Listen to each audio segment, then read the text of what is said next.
안녕하세요. 드림웨이브 지저스 스토리 약속의 성취 위치학 강의를 맡은 송시현입니다. 오늘 저와 함께 1단원 1과 하나님을 믿고 용감한 삶을 살아요를 살펴보도록 하겠습니다.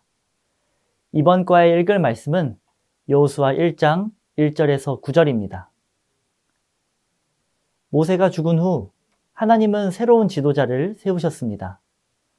이스라엘 백성을 가나안 땅으로 인도할 새로운 지도자는 바로 여호수아였습니다. 하나님은 여호수아에게 말씀하셨습니다. 이제 너는 백성을 데리고 요단강을 건너 내가 너희에게 주는 땅으로 들어가라. 여호수아는 오랫동안 모세 곁에서 하나님의 일을 도왔던 사람이었습니다. 그는 모세가 어떻게 하나님을 의지하며 어떻게 백성을 인도했는지 누구보다 잘 알고 있었습니다.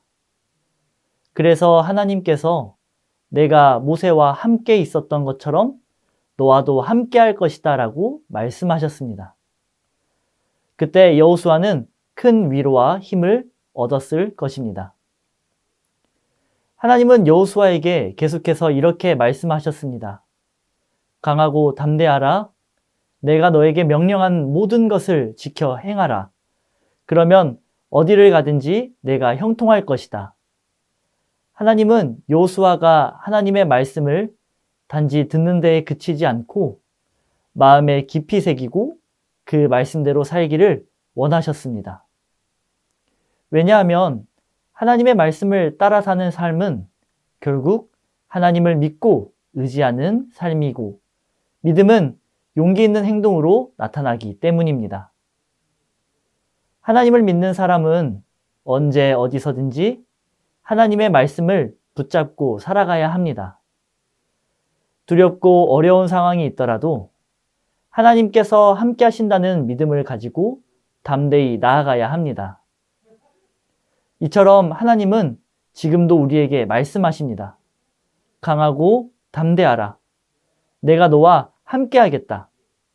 이 약속을 마음에 새기고 믿음으로 나아갈 때 우리도 여호수아처럼 하나님의 놀라운 역사에 쓰임받을 수 있습니다. 본문의 말씀과 함께 이번 과에서 우리가 기억해야 하는 원포인트는 하나님의 인도하심을 믿고 용감하게 살아요입니다. 저와 함께 외울 말씀을 읽어볼까요? 내가 내게 명령한 것이 아니냐. 강하고 담대하라. 두려워하지 말며 놀라지 말라. 내가 어디로 가든지 내 하나님 여호와가 너와 함께하느니라 하시니라. 아멘. 하나님의 인도하심을 믿고 용감하게 살아가길 소망합니다. 오늘 이러한 내용을 효과적으로 가르치기 위하여 3가지 학습 목표를 기억해야 합니다. 인지적으로는 하나님이 함께하는 사람은 어떤 모습으로 살아야 하는지 아는 것입니다. 감성적으로는 하나님만 믿고 용감한 삶을 살아야 함을 믿는 것입니다. 행동적으로는 하나님만 믿고 용감한 삶을 살기로 다짐하는 것입니다. 이번 과에서 우리 어린이들이 배우게 되는 교리는 하나님의 임재와 인도입니다. 모세가 죽은 후 하나님은 여호수아에게 사명을 맡기셨습니다. 그 사명은 가나안 정복이었습니다. 그때 하나님은 두려워하던 여호수아에게 강하고 담대하라 라고 말씀하시며 언제나 함께 하시겠다는 약속을 주셨습니다. 이 장면은 하나님께서 언제나 자신의 백성과 함께 하시는 분임을 분명하게 보여줍니다. 하나님은 우리에게 사명만 맡기시는 분이 아닙니다.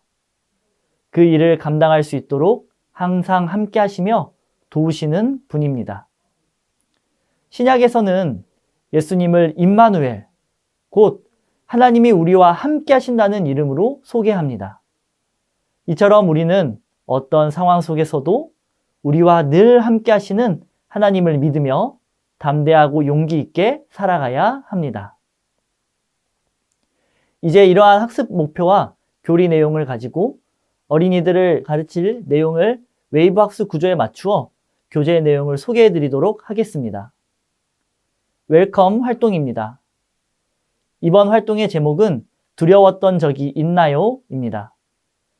어린이들과 제목과 같은 질문으로 이야기를 나누어 주세요. 그러면 혼자 잘 때 무서웠어요. 처음 해보는 일이 걱정됐어요. 등 다양한 대답이 나올 수 있습니다. 이후에는 아이들에게 질문을 해주세요. 만약 우리가 두려움 때문에 꼭 해야 하는 일을 하지 않는다면 어떻게 될까? 이 질문을 통해 아이들이 용기 내어 도전하지 않으면 아무것도 배울 수 없고 오히려 문제가 생길 수 있다는 점을 생각해 볼 수 있습니다. 그리고 중요한 질문으로 이어갑니다. 두려움 앞에서 하나님이 함께하는 사람은 어떤 모습으로 살아야 할까? 이 질문을 통해 하나님을 믿는 사람은 두려움 앞에서 어떻게 해야 할지 생각하게 해주시면 웰컴 활동을 마무리해 주시면 감사하겠습니다.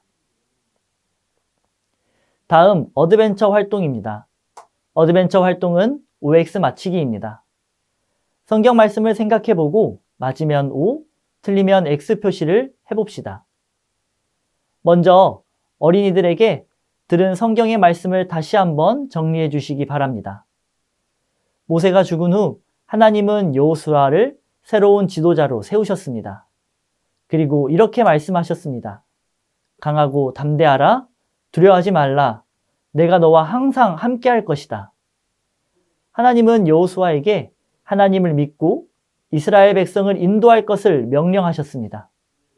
그리고 두려워하지 않고 용기 있게 나아갈 수 있도록 힘과 용기를 주셨습니다. 이제 그림을 볼까요? 여호수아가 요단강 앞에 서 있습니다. 과연 요단강 앞에 선 여호수아는 어떤 모습이었을까요? 맞는 그림에는 동그라미, 틀린 그림에는 X 표시를 하도록 해주세요. 정답은 무엇일까요? 하나님의 약속을 들은 여호수아는 두려워하지 않고 강하고 담대하게 나아갔습니다. 하나님은 여호수아에게 용기를 주신 것처럼 우리에게도 용기를 주신다는 사실을 이야기해 주시면 됩니다. 우리가 두려운 상황 앞에서도 하나님을 믿고 강하고 담대하게 살아가길 원하십니다. 이제 어린이들과 이를 기억하며 다음 활동으로 넘어가 주시면 감사하겠습니다. 이번 밸류 활동의 제목은 용감한 삶을 살아요입니다. 하나님의 사람은 두려움 앞에서 어떤 모습으로 살아야 하는지 생각해 보며 그림에 스티커를 붙이는 시간을 갖습니다. 먼저 그림을 보며 이야기해 볼까요? 첫 번째 그림은 혼자 잘 때 무서워하고 있는 어린이의 모습입니다. 두 번째 그림은 많은 사람 앞에서 발표할 때 두려워하고 있는 어린이의 모습입니다. 세 번째 그림은 놀림받는 친구를 보고 선뜻 나서지 못하는 어린이의 모습입니다. 네 번째 그림은 물을 무서워하고 있는 어린이의 모습입니다. 하나님의 사람은 이런 두려운 상황에서 어떤 모습으로 살아야 할지 질문을 해주시기 바랍니다. 그리고 하나님의 사람은 하나님이 언제나 함께 하신다는 것을 믿고 용감하게 살아가야 한다는 설명을 해주시면 되겠습니다. 하나님은 우리에게 용기를 주십니다. 이제 이 사실을 마음에 기억하며 용기 있는 어린이 스티커를 붙이는 시간을 갖습니다. 우리도 하나님만 믿고 어떤 두려운 상황에서도 용기를 내기로 다짐하며 이번 활동을 마무리해 주시기 바랍니다. 그리고 마지막 인커러지 활동에서 어린이들과 배운 내용을 가지고 기도와 결단할 수 있게 합니다. 어린이들이 선생님을 따라 기도문과 결단문을 읽을 수 있도록 천천히 읽어주시면 됩니다. 함께 읽어볼까요? 하나님, 두려울 때 용기를 주셔서 감사합니다. 결단문도 함께 읽겠습니다. 하나님만 믿고 용감하게 살래요. 이러한 결단과 기도를 한 어린이들을 격려해 주시며 활동을 마치시면 되겠습니다. 이상으로 1단원 1과 하나님을 믿고 용감한 삶을 살아요. 지침서 강의를 마치겠습니다. 감사합니다.